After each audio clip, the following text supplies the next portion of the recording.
Hosanna gospel centre వారు సమర్పించు సువార్త దర్శనం.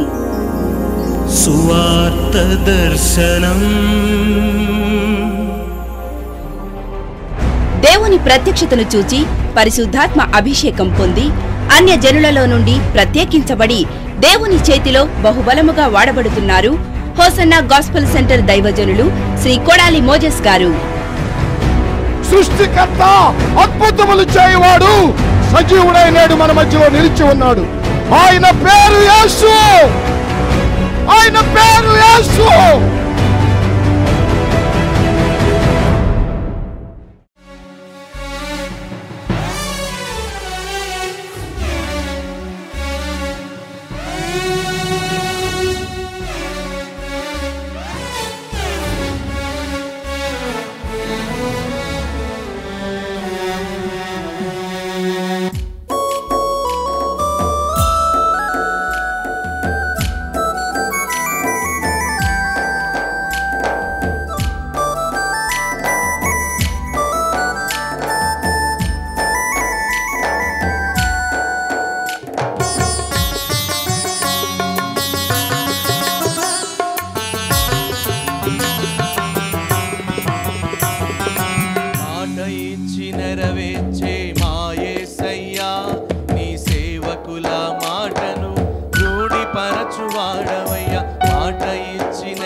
వీరింగ్లక్ హోసన్నా పరిచర్య ద్వారా ప్రసారమవుతున్న సువార్త దర్శనం అనే ఆధ్యాత్మిక కార్యక్రమాన్ని వీక్షిస్తున్న మీ అందరికీ మా హృదయపూర్వకమైన వందనాలు.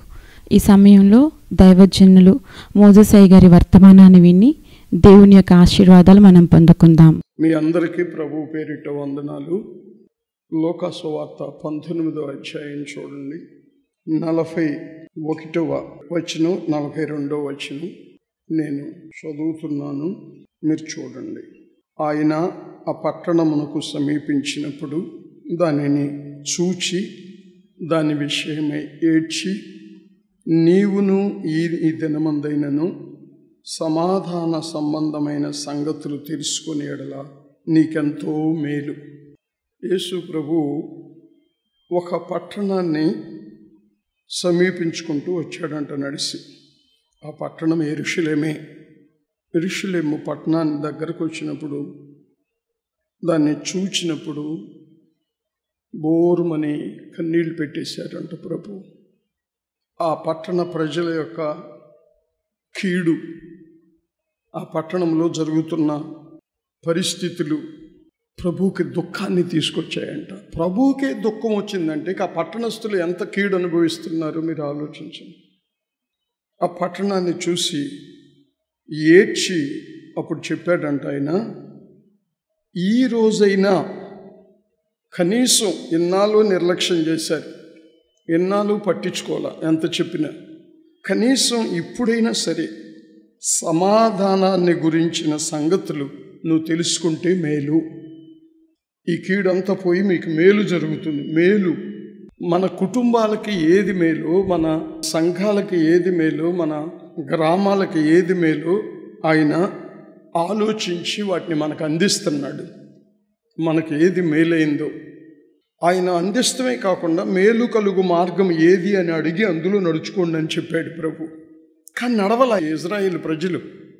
ఇర్మియా ప్రవక్త ద్వారా చెప్పాడు ప్రభు, మేలు కలుగు మార్గం ఏదని అడగండి, ప్రవక్తలను అడగండి, చెబుతారు, దాంట్లో నడుచుకుంటే మీకు మేలు కలుగుతుందని చెప్పాడు. కానీ వాళ్ళు నడవల. ఇక్కడ చెబుతున్నాడు, మీకు మేలు కలిగే మార్గం ఏదంటే సమాధాన సంబంధమైన విషయాలు తెలుసుకుని ఆ సమాధానకరంగా నడుచుకోవాలి. ఎవరైతే వాటిని తెలుసుకుని ఆ సంగతులు తెలుసుకుని నడుచుకుంటారో సమాధానం కలిగించే సంగతులు తెలుసుకుని నడుచుకుంటారో వాళ్ళకి మేలు కలుగుతుంది ప్రభు ద్వారా. హల్లెలూయా.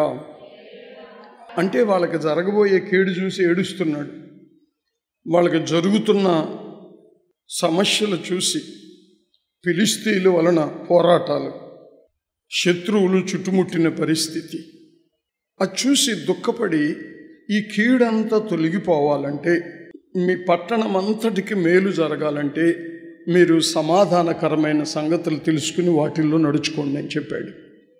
మనమైనా అంతే. మనం ఎంత ఏడ్చినా, ఎన్ని ప్రయత్నాలు చేసినా, మన కుటుంబాలు, మనము, మన బిడ్డలు, మన సంఘాలు మేలుగా ఉండాలంటే ప్రభు చెప్పిన సమాధానకరమైన పరిస్థితిని మనం కలిగి ఉండాలి. ఆ సంగతులు ఏంటి? ఒక 3-4 విషయాలు చూపిస్తా చూడండి. కొలస్సీలకు రాసిన పత్రిక 3వ అధ్యాయము 15వ వచనం అండి. క్రీస్తు అనుగ్రహించు సమాధానము మీ హృదయములను ఏలుచుండనీయుడి.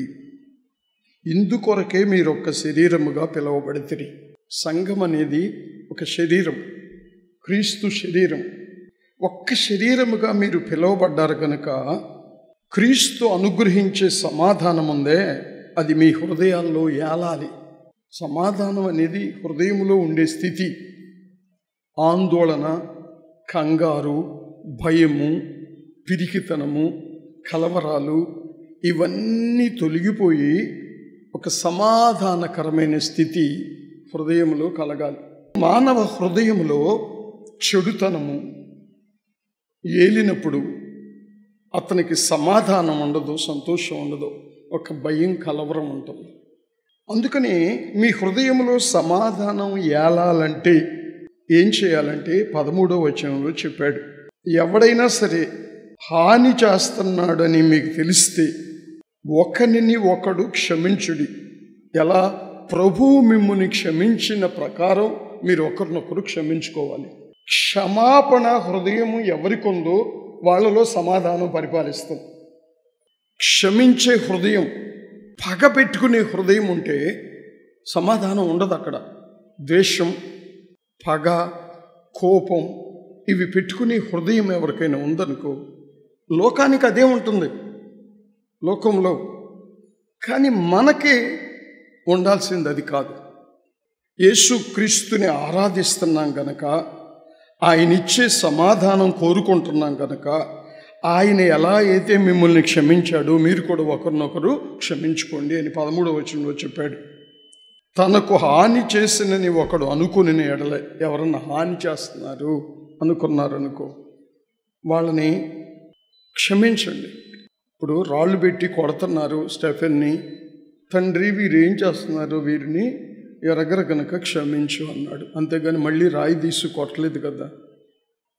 ఎందుకంటే యేసుక్రీస్తు అలాగున క్షమించాడు అనేది స్టెఫెను విన్నాడు, పితరులు చెప్పిన మాటలు విన్నాడు, బైబిల్లో చూశాడు, మనము విన్నాం. క్రైస్తవ్యం క్షమాపణ మీద ఆధారపడి ఉంది. శత్రువుని క్షమించు, కీడు చేసేవారిని క్షమించు, హాని చేస్తున్న వాళ్ళని క్షమించు. ఎందుకంటే ప్రభువు మిమ్మల్ని క్షమించినలాగున. అంతేగాని మీరు గొప్పగా ఏం చేయట్లా. మీరు ఆరాధిస్తున్న ప్రభు, మీరు నమ్మిన ప్రభు, తన యొక్క జీవితాన్ని నీకు ఇస్తాడని నమ్మి వెంబడిస్తున్న ప్రభులాగా క్షమించు. మిమ్మల్ని క్షమించినలాగున మీరు క్షమించండి. అప్పుడు యేసు ప్రభు అనుగ్రహించే సమాధానం మిమ్మల్ని పరిపాలిస్తుంది. యేసు ఇచ్చే సమాధానం మీ హృదయంలో ఉండునట్లుగా యేసు ప్రభు మీకు క్షమాపణ హృదయము దయచేయునుగాక, క్షమించే హృదయము దయచేయునుగాక, సమాధానముతో నడిపించునుగాక. ఈ దినమైన ఆ పగలు పంతాలు తీసేసుకుని క్షమించే హృదయంతో సమాధానంగా సాగండి. మీ కుటుంబాలలో దేవుడే సాతాను సంబంధమైన ఆ స్వభావాలు ఎవరికైనా ఉంటే విడిపిస్తాడు నీ క్షమాపణ ద్వారా. హల్లెలూయా. రెండోది చూడండి, కీర్తన 34:14 చదువుతున్నా చూడండి. కీడు చేయుట మాని మేలు చేయుము, సమాధానమును వెదకి దాన్ని వెంటాడుము. ఎక్కడైతే కీడు అనే ఆలోచన లేకుండా ఉంటుందో అక్కడ సమాధానం పరిపాలిస్తాం ప్రారంభించబడుతుందంట. కీడు మానేశాను నేను అనుకుంటారు కొందరు, కానీ అక్కడ అంటున్నాడు నువ్వు కీడు మానితే చాలదు, మేలు చేయాలి. నువ్వు ఇతరులకు మేలు చేయాలి. క్షమించితే చాలదు. నేను క్షమించాను వాళ్ళ కీడు చేయను అంటే చాలదంట. రెండోది ఏంటంటే మేలు చేయాలి వాళ్ళకి. నువ్వు చేస్తే సమాధానం నీ జీవితాన్ని ఏలటం ప్రారంభిస్తుంది. హల్లెలూయా. కీడు కీడు అనే మాట ప్రపంచం అంతా వినపడతాను. పెద్దాళ్ళ నుంచి చిన్నాళ్ళ వరకు ఒకళ్ళకొకళ్ళు కీడు చేసుకోవటం, చంపుకోవటం. సరే, కీడు చేయటం మానేసాంలే ప్రభు, మేము ఎట్టగొట్ట బలవంతంగా బిగబట్టుకుందంటే కుదరదు. నువ్వు కీడు చేయటం మానినట్టు గుర్తేంటంటే మేలు చేయాలి ఇతరులకి. శక్యమైనంత వరకు మేలు చేస్తూనే ఉండాలి. చూడండి, పేతురు రాసిన పత్రికలో దాని గురించి విజ్జులేని పామరుడైన పేతురు ఏం చెప్పాడు? 3వ అధ్యాయం 1వ పత్రిక 9వ వచనం. ఆశీర్వాదమునకు వారసులవుటకు మీరు పిలువబడితే కనుక కీడుకి ప్రతి కీడు చేయకుండా దీవించండి. దీవించడం అంటే మేలు చేయటం.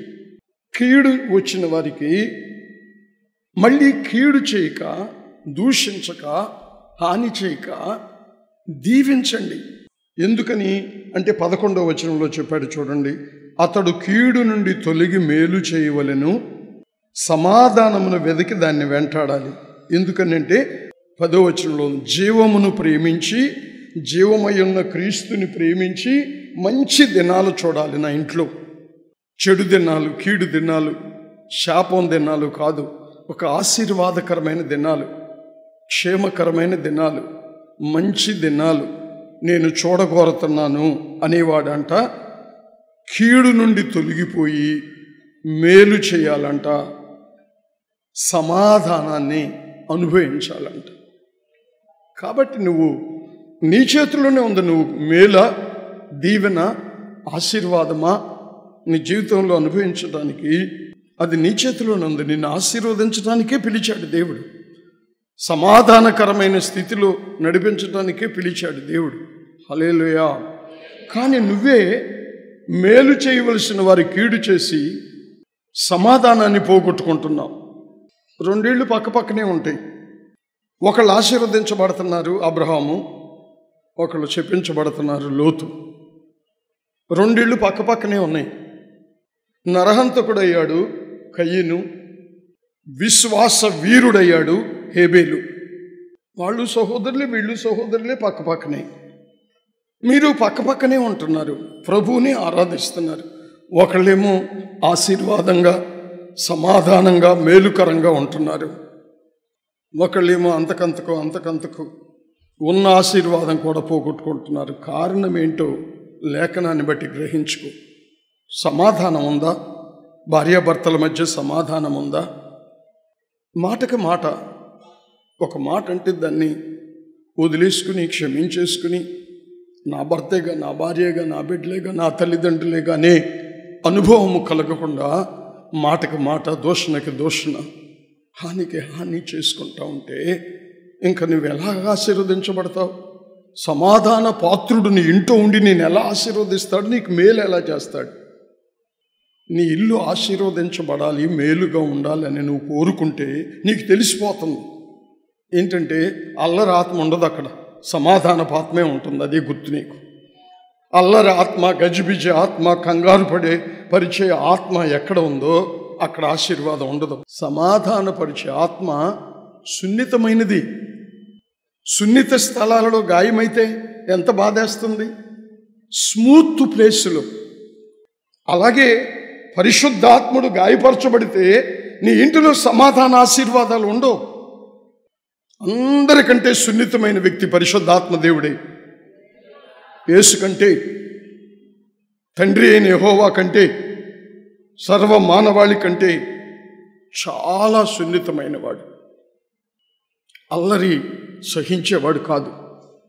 అది నీకు తెలిసిపోతుంది. అలా కాకుండా నీకు ఆ ఆత్మ ఏలుబడి చేస్తూ సమాధానంగా ఉన్నారనుకో అందరూ, నువ్వు నమ్ము, రేపు కాకపోతే ఎల్లుండైనా తప్పక నిన్ను మేలుతో నింపుతాడు దేవుడు. ఆశీర్వాదంతో నింపుతాడు దేవుడు. కొన్ని కుటుంబాలు ఎప్పుడు గొడవలేనండి, ఎప్పుడు పంచాయతీలు సరిచేయటమే సరిపోతాను. పంచాయతీలు పెళ్లి చేసుకుంటారు, తన్నుకుంటారు, కోర్టులకు వెళ్తారు, అవసరమైతే ప్రార్థనైనా మానేస్తారు, ప్రభునైనా వదిలిపెట్టేస్తారు. కొంచెం డబ్బు సమకూడగానే అంతా పొగరా, పారేత్తాం 10 లక్షలు, 5 లక్షలు, 20 లక్షలు. నువ్వు పారేత్తాను అన్నావు కనుక నీకు అన్ని దారులు మూసేస్తాడు దేవుడు. ఎక్కడి నుంచి వచ్చే పరిస్థితి లేకుండా చేసేస్తాడు ఆశీర్వాదం. డబ్బుని బట్టి కాదు మన అతిశయం, మన ప్రభువుని బట్టి, మన సమాధానకర్త అయిన దేవుణ్ణి బట్టి. దేవుడికి పైసా బారేయవు కానీ కోర్టులకు బారేస్తావు, పోలీస్ స్టేషన్లకు బారేస్తావు, సిటీ పాటలకు బారేస్తావు, విడిగా పారేస్తావు. ఇచ్చిన దేవుడేమో దుఃఖపడతా ఉంటాడు. ఆ పట్టణాన్ని చూసి యేసు దుఃఖపడినట్టుగా కుటుంబాలను చూసి దుఃఖపడుతున్నాడు. నిన్ను నేను ఆశీర్వదించింది నా రాజ్య వ్యాప్తిలో ఉపయోగపడతావని. నీ కుటుంబాన్ని నేను కట్టుకుంటూ వచ్చేది నా పనిని విస్తరింపచేయటానికి నువ్వు ప్రార్థిస్తావు, ఉపవసిస్తావు, ఖర్చు పెడతావని. కానీ యెరూషలేము పట్టణమా, ప్రవక్తలను రాళ్లతో కొట్టుచు హింసించుచున్నదానా, నీకు సమాధానం ఎక్కడ, నీకు మేలు ఎక్కడ? ఇప్పుడైనా కనీసం తెలుసుకో. కీడు వెంటాడుతున్న ఇప్పుడైనా, పతనమైపోతున్న ఇప్పుడైనా నా సమాధాన సంగతులను తెలుసుకుని అడుగులు వేయి. నీకు మేలు చేస్తాను నేను, మళ్ళీ నేను ఆశీర్వదిస్తా. హల్లెలూయా. చూడండి, ఇవన్నీ తొలగాలంటే ఏది? కీడు చేసే స్వభావము, క్షమించలేని స్వభావము తొలగాలంటే యోబు గ్రంథం చూడండి, 22వ అధ్యాయం 21వ వచనం. ఆయనతో సహవాసము చేసిన ఎడల, యేసు ప్రభుతో సహవాసము చేసిన ఎడల నీకు సమాధానము కలుగును, అలాగే నీకు మేలు కలుగును. ఇందాక చెప్పానుగా, సమాధాన సంగతులు ఇప్పుడైనా తెలుసుకుంటే నీకు మేలు, నీ కుటుంబానికి మేలని. అదే ఇక్కడ ఎలీఫజు యోబుతో చెప్తున్నాడు. ప్రభువుతో సహవాసం ఎవరు చేస్తారో వాళ్ళకి సమాధానం. ఎవరికి సమాధానం కుటుంబంలో, సంఘంలో, వ్యక్తిగత జీవితంలో ఉంటుందో వాళ్ళు తప్పకుండా మేలు పొందుతారు. ప్రభువు ద్వారా తప్పకుండా అభివృద్ధి చెందుతారు, ఆశీర్వదించబడతారు. హల్లెలూయా. ఇప్పుడైనా సహవాసం చేయటం ప్రారంభించు. ఇప్పుడు వ్యాపారాలు చేసుకుంటున్నావా? చేసుకో. ఆ గంట 2 గంటలు అయిపోగానే దేవుడిచ్చిన రాబడేదో తెచ్చుకో, స్తుతించుకో, వాడుకో. అంతేగాని పొద్దున్న నుంచి సాయంత్రం వరకు వంతిని మీద పనికి మాలిన సావాసాలు. ఆడు సిగరెట్ లాగి నీ మొఖాన్ని ఊతుంటే నువ్వు డబ్బు ఖర్చు లేకుండా పీలుతున్నావు. కొంతమంది కూర్చుని వాళ్ళ దగ్గర చేదర పొట్టట్లా నీకు. తాగుబోతులతో నువ్వు సహవాసం చేస్తుంటే పక్కన కూర్చుని ఆ కంపు నిన్ను అసహ్యం కలిగించట్లా, నీకు అశాంతి కలిగించట్ల హృదయంలో. యేసుతో సహవాసం చేయి, నీకు సమాధానం ఇస్తాడు దేవుడు. క్షమించే హృదయం ఇస్తాడు దేవుడు. మేలు చేసే హృదయం ఇస్తాడు దేవుడు. నీ హృదయంలో అప్పుడు సమాధానం పరిపాలిస్తూ ఉంటుంది.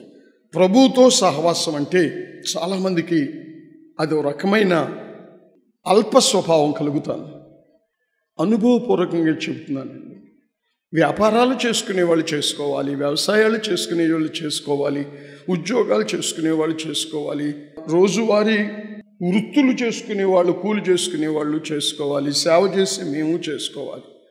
ఇవి చేసుకుంటూ ప్రభుతో సహవాసం చేస్తే నువ్వు చేసే వీటన్నిటిలో, వ్యాపారంలో గొడవలు ఉంటాయి, వ్యవసాయంలో పక్క పొలం వాడితో గొడవలు ఉంటాయి, దారి ఇవ్వని అంటాడు, నారెళ్ళనివ్వని అంటాడు, కొట్టిన పంట రానివ్వని అంటాడు, బయటికి ఎక్కడైనా ఉంటాయి. వ్యాపారాలు, చేపల చెరువులు, రొయ్యల చెరువులు, అక్కడ గొడవలు ఉంటాయి, నీకు ఎక్కడైనా ఉంటాయి. కానీ నేను అవన్నీ ఉన్నాయి అందుకే నేను సమాధానం ఉండట్లేదంటే కుదరదు. నువ్వు సమాధానం కాపాడుకోవాలి నీ హృదయంలో అంటే ప్రభుతో సహవాసం చేయాలి. ఏంటి ప్రభుతో సహవాసం అంటే? చదువు ఉన్నాళ్ళేమో బైబిల్ చదవటం, చదువు లేని వాళ్ళేమో వినిన వాక్యాన్ని బట్టి ప్రార్థన చేసుకోవటం. చదువు ఉన్నాళ్ళేమో చదువుకొని ప్రార్థన చేసుకోవటం, చదువు లేని వాళ్ళేమో వినిన విషయాలను బట్టి. టీవీలో వింటున్నావు, ఆదివారం వింటున్నావు, ఆదివారం విన్న వాక్యాన్ని బట్టి ఇప్పుడు ఒక 4-5 విషయాలు చెప్పామనుకో, అవి గుర్తుపెట్టుకో. 5 రోజులు ఉంది, ఒక రోజంతా అయ్యా నాకు కీడు చేసే మనసు తీసివేయి, ఇతరులకు మేలు చేసే మనసు కావాలన్నావు, దయచేయని ప్రార్థన చేసుకో. 2వ రోజున అయ్యా క్షమించే మనసు, ఈరోజు ఆరాధనలో చెప్పావు, నాకు ఆ మనసు ఉంటే సమాధానం వస్తుంది నా ఇంట్లో. నా భర్తని క్షమించుకునే మనసు, నా భార్యని క్షమించుకునే మనసు, నా బిడ్డలను క్షమించే మనసు అని రోజంతా ప్రార్థన చేసుకో. సహవాసము అంటే, ఫ్రెండ్ అంటే ఆడు చెప్పేయి మనం వింటాం, మనం చెప్పేయి వాడికి చెప్పటం. అది లేనప్పుడు ఎంతసేపు ఉంటాం ఒకళ్ళతో ఒకళ్ళు? వాడు చెప్పేయన్నీ వింటా, మనం చెప్పాలనుకున్నవి చెబుతూ ఉంటే అది స్నేహం. అయితే ప్రభు దగ్గరికి వచ్చినప్పుడు ఆయన చెప్పే వాక్యం వెంట మనం చెప్పుకోవలసిన మన పరిస్థితులన్నీ ప్రార్థనలో చెప్పుకోవటమే సహవాసం అంటే ప్రభుతో. ఆ సహవాసం ఎవరికి ఉంటుందో వాళ్ళు తప్పకుండా సమాధానంగా ఉంటారు, మేలు కలుగుతుంది వాళ్ళకి. కొన్నిసార్లు అది మనకి సమాజంలో కొన్ని రకాలైన నిందలు వస్తాయి. ప్రభుతో సహవాసం చేసినప్పుడు కొన్ని నిందలు వస్తాయి. ఏమని? ఇప్పుడు వ్యక్తిగతంగా నా జీవితం ఉంది. ఊళ్ళో చాలామంది తెలిసిన వాళ్ళు ఉన్నారు, వ్యాపారాలు చేసినప్పుడు కానీ చదువుకున్నప్పుడు కానీ. అక్కడ సేవ ఉంది. తెలుగురావుపాలెం వెళ్తే స్నేహితులు ఉన్నారు, బంధువులు ఉన్నారు. చదువుకున్నాను, తిరిగాను కనుక శ్రీకాకుళం, చిన్నగూడెం, పెదగూడెం, తెలుగురావుపాలెం, సూర్పనేపాలెం అందరూ తెలిసిన వాళ్ళే. మున్సబ్బులు, ప్రెసిడెంట్లు, కర్ణాలు, పెద్ద పెద్ద వాళ్ళే. ఇక ఇక్కడంటే 25 ఏళ్ళు అంటే పెంచుకుంటే బోళ్ళని పరిచయాలు ఉంటాయి. కానీ అందరినీ ప్రేమిస్తూనే ఉంటా. కానీ నాకు స్నేహితుడు మాత్రం యేసుప్రభు ఒక్కడే. కనుక నన్ను ఎవరైనా పిలిస్తే వాళ్ళ ఇంటికి వెళ్తేనే తప్ప, వాళ్ళ అవసరతలను బట్టి వెళ్ళి ప్రార్థన చేస్తే తప్ప, అంతకు మించి నా ఇంట్లో కూడా నా భార్య రూమ్లోకి వెళ్ళు, పిల్లల దగ్గరికి వెళ్ళు, కాసేపు కూర్చుని కాలక్షేపం చేసి కబుర్లు చెప్పటము, ప్రసాద్ గారు ఎలా ఉన్నారు ఏంటి అని వెళ్ళి కాసేపు కూర్చోవటం నేను చేయలేను. నాకు ఒక రూమ్ ఇచ్చాడు ప్రభు, నా ప్రభుతో ఉంటా. చదువుకున్నప్పుడు బైబిల్ చదువుకుంటా, లేనప్పుడు ప్రార్థన చేసుకుంటా, ఒంటరిగా ప్రభువుని స్తుతించుకుంటా. ఆయన సహవాసం నా జీవితానికి సరిపోయింది కనుక వీడికి గర్వం అని కొందరు అంటారు, కొందరేమో అసలు ప్రేమే లేదు కుటుంబం అంటే అని కొందరు అనుకుంటారు. ఎవరిని అనుకున్నా నాకు నా ప్రభువుకు తెలుసు, ఒక మంచి స్నేహితుడిగా ప్రభువుని కలిగి ఉండబట్టి ఎన్నో పరిస్థితులని గుండెల్లో పెట్టుకోకుండా క్షమించుకుని ఒక సమాధానకరమైన మార్గంలో ఈ సేవలు నడిపించుకోగలిగే 25 ఏళ్ళు. నేను ఈ కుటుంబాన్ని నడిపించుకోలేవా? నీ కుటుంబాన్ని చూసి కన్నీళ్లు పెడుతున్నాడు ప్రభు. ఇందుకా నేను నిన్ను ప్రేమించింది, ఇందుకా నిన్ను వెదికి రక్షించింది. అశాంతితో, ఆందోళనతో, పోట్లాటలతో, కుటుంబంలో గొడవలతో, దరిద్రతతో నువ్వు జీవించడానికా నేను నిన్ను పిలిచిందని కన్నీళ్లు పెడుతున్నాడు యేసుప్రభు. కొందరి జీవితాలను చూసి, పోట్లాటలతో ఉండే కుటుంబాలను చూసి, కోర్టు కేసులతో తిరుగుతున్న కుటుంబాలను చూసి, పోలీస్ స్టేషన్ల చుట్టూ తిరుగుతున్న కుటుంబాలను చూసి దుఃఖపడుతున్నాడు పరిశుద్ధాత్మదేవుడు. ఇప్పుడైనా సరే క్షమించటం నేర్చుకో, మేలు చేయటం నేర్చుకో, యేసుతో నడవటం నేర్చుకో. సహవాసం నీకు శాంతి సమాధానాలు కలుగుతాయి, నీకు మేలు ఆశీర్వాదం కలుగుతుంది. హల్లెలూయా. ప్రభుతో సహవాసం చేసేవాళ్ళు ఎప్పటికీ కూడా కలవరానికి, అశాంతికి గురెవరు. సమాధానకర్త స్నేహితుడిగా ఉన్నప్పుడు ఆయనకున్న ఆ స్వభావమే మనల్ని నడిపిస్తూ ఉంటుంది సమాధానకరంగా. హల్లెలూయా. ఈ జీవిత పోరాటంలో ఎన్నో సుడిగాలులు వస్తూ ఉంటాయి, ఎన్నో తుఫాన్లు వస్తూ ఉంటాయి, ఎన్నో ఉప్పెనులు వస్తూ ఉంటాయి, ఎన్నో కరువులు, ఇబ్బందులు, నిందలు వస్తూ ఉంటాయి, పోతూ ఉంటాయి. కానీ ప్రభు మనతో ఉంటాడు కనుక స్నేహితుడిగా వీటన్నిటినీ దాటించి నడిపిస్తాడు మన జీవితాన్ని మేలుకరమైన మార్గంలో.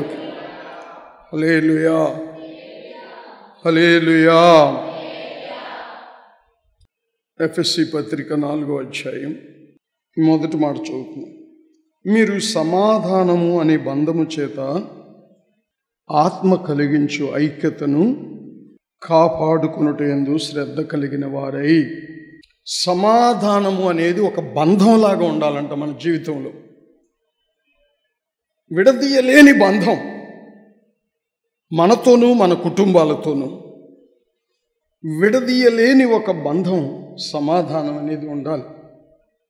అది ఎప్పుడు ఉంటుంది? ఎవరైతే పరిశుద్ధాత్మ ఇచ్చే ఐక్యతని కాపాడుకుంటారో అక్కడ సమాధానం ఉంటుంది. ఐక్యతని కాపాడుకునేవాళ్ళు, సహోదరులు ఐక్యతగా ఉండాలి. మీ కులం వేరు, మా కులం వేరు, మీ ఊరు వేరు, మా ఊరు వేరు, మీ పద్ధతి వేరు, మా పద్ధతి వేరు, మీ చదువు వేరు, మా చదువు వేరు, ఇట్లా అనుకోకూడదు. ఒక ఐక్యత, పరిశుద్ధాత్మ ఇచ్చిన ఐక్యతలో భార్యాభర్తల ఐక్యత ముందు, కుటుంబాల ఐక్యత, సంఘములో ఐక్యత, సేవకుల మధ్యలో ఐక్యత. ఎక్కడైతే ఈ ఐక్యతను కాపాడుకోవటానికి మనిషి శ్రద్ధగా ఉంటాడో, ఆస్తులు కాపాడుకోవటం తర్వాత అండి, పొరుగులు కాపాడుకోవటం తర్వాత, ప్రతిష్టలు కాపాడుకోవటం తర్వాత, ముందు ఐక్యతను కాపాడుకోవాలి. ఇద్దరు ఏకీభవిస్తే సమాధానకర్త అక్కడ ఉంటాడు కనుక ఆ ఐక్యతను కాపాడుకోండి. ఎక్కడ ఐక్యతకి భిన్నత్వం కలుగు చేసే సాతాను పని విడగొట్టడం, ఐక్యతని లేకుండా విడగొట్టడం. ఐక్యతని కాపాడుకోండి. పరిశుద్ధాత్ముడికి అదే విశ్వసించిన వారందరూ ఏకాత్మ కలిగి నడుచుకున్నారంట. వాళ్ళు సంఘాలలో దేవుడు అటువంటి ఐక్యతనిచ్చి సమాధానం అనే బంధముతో నడిపించునుగాక. హల్లెలూయా. ఈ సమాధానమే ప్రభు రాకడలో మనలో క్రియ చేస్తూ ఉంటే ప్రభు దుఃఖం తొలగిపోతుంది, పరిశుద్ధాత్ముడు ఆనందిస్తాడు, మనకి మేలు చేస్తాడు, ఆశీర్వదిస్తాడు దేవుడు. హల్లెలూయా. మేలు కలుగుతుంది, ఆశీర్వాదం కలుగుతుంది. 3 చెప్పాడు. 1 క్షమించండి, 2 మేలు చేయండి, 3 ఐక్యతగా ఉండండి. ఈ 3 ప్రభుతో సహవాసం చేయటం ద్వారా ఆయన మనకిస్తాడు. ఇది ఆయన స్వభావం. అలా చేయటం ద్వారా మేలు కలుగునుగాక. సమాధానకర్త మీతో ఉండి ఆశీర్వదించునుగాక. కృపామయుడా, పరిశుద్ధుడా, జీవాధిపతి, నీకు స్తోత్రం. సంఘముల మధ్య తిరిగే సమాధానకర్తవైన యేసు, ఈ బిడ్డలను జ్ఞాపకం చేసుకో. ఆ రోజు ఆ పట్టణాన్ని చూసావు, ఈరోజు ఈ పరిచర్యను చూసి దుఃఖపడుతున్నావు. ఎన్నో నేర్పాను, ఎన్నో విషయాలు బోధించాను. అయినా పంతాలతో, పట్టింపులతో, కక్షలు పెంచుకుని క్షమించుకోలేక కుటుంబాలు విచ్ఛిన్నమైపోవటం చూసి దుఃఖపడుతున్నావు తండ్రి. కుటుంబాలు విడిపోవటం చూసి దుఃఖపడుతున్నావు ప్రభువా. కుటుంబాలలో మేలు లేకపోవటం చూసి దుఃఖపడుతున్నావు తండ్రి. మరొక్కసారి అందుకే సమాధానకరమైన విషయాలని ఆ పట్టణానికి బోధించినట్లు మాకు బోధిస్తున్నాం. పరిశుద్ధాత్మ దేవుడా, మిమ్మల్ని ఎన్నో మాటలు గాయపరిచామయ్యా, క్షమించు.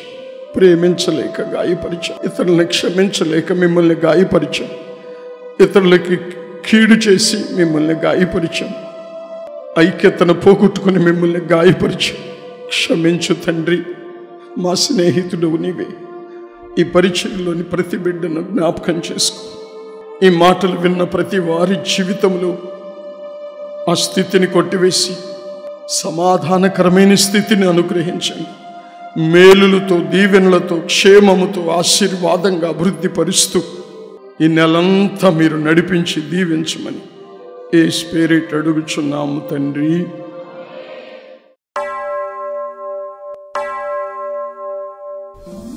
మా చిరునామా K Moses, Hosanna Gospel Centre, వీరంకిలాకు. వివరములకు 9949141474 మరియు 9963825785.